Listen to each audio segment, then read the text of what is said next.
Dans le centre de Los Angeles, au cœur d'un quartier qui respire la misère et l'abandon, se dresse un hôtel devenu légendaire.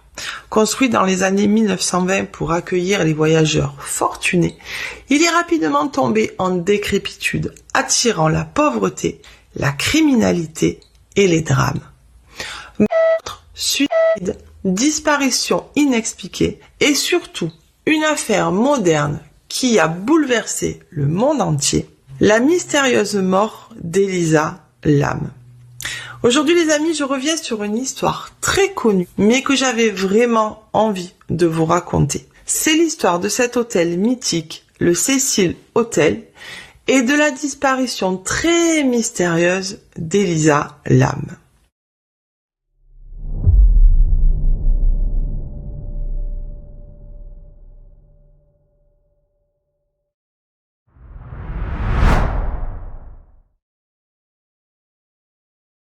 Le Cecil Hotel ouvre en 1927 en plein centre de Los Angeles. À l'époque, le bâtiment est immense et luxueux. 19 étages, 700 chambres, marbre, vitraux. Il est conçu pour accueillir les hommes d'affaires fortunés et les voyageurs aisés. Mais très vite, la Grande Dépression frappe. Le quartier environnant, qui deviendra plus tard Skid Row, sombre dans la pauvreté et la criminalité. Le Cecil Hotel, au lieu de fermer, baisse ses prix. Et ses clients changent. Ce ne sont plus des riches voyageurs, mais des personnes précaires, des criminels, des marginaux. Et avec eux, l'hôtel commence à forger sa réputation sombre. Dans les années 1930, les suicides s'accumulent. En 1931, un homme avale du poison dans sa chambre. En 1934, un autre se coupe la gorge. Dans les années qui suivent, on retrouve des clients pendus, abattus ou précipités du toit. Le Cecil Hotel devient rapidement surnommé l'hôtel des suicides. Mais ce n'est pas tout. L'endroit attire aussi des meurtriers célèbres. Dans les années 1980, Richard Ramirez, le tristement célèbre Night Stalker, y réside pendant plusieurs mois. Il torture et viole des dizaines de femmes à Los Angeles avant de rentrer tranquillement au Cecil Hotel. Quelques années plus tard, un autre tueur en série autrichien, Jack Unterweger, y séjourne aussi. Il choisissait ses victimes, des prostituées autour de l'hôtel. La réputation du Cecil devient telle qu'on dit que ses murs absorbent la noirceur de tous ceux qui y rentrent. Elisa Lam est une jeune Canadienne de 21 ans, d'origine chinoise. Étudiante brillante, passionnée par l'écriture et la littérature, elle tient aussi un blog très personnel où elle parle de ses états d'âme, de sa lutte contre la dépression et le trouble bipolaire. En janvier 2013, elle décide de voyager seule aux États-Unis en passant par San Diego, puis Los Angeles. Elle choisit le Cecil comme hôtel, sans doute pour son prix bas, sans imaginer sa réputation sombre. Le 31 janvier 2013, Elisa devait quitter Los Angeles pour Santa Cruz. Mais ce jour-là, elle ne se présente pas. Sa famille, inquiète, alerte les autorités.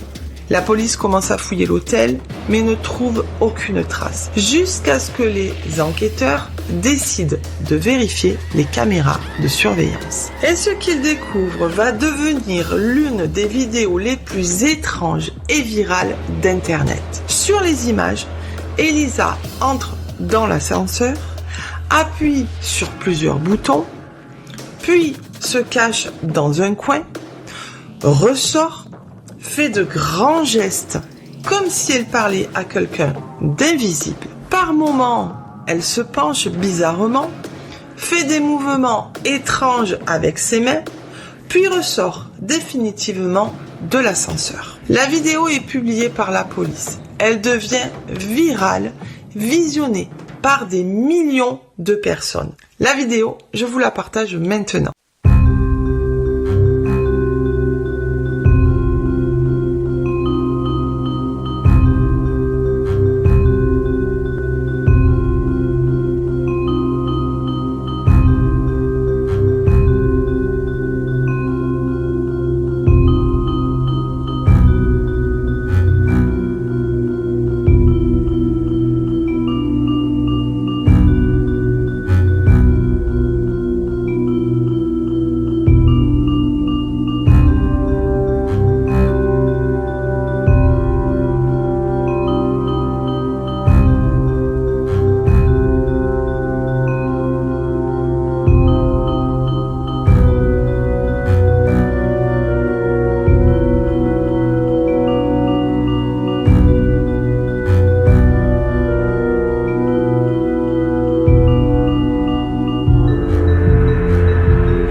se demande que s'est-il passé. Parlait-elle à quelqu'un?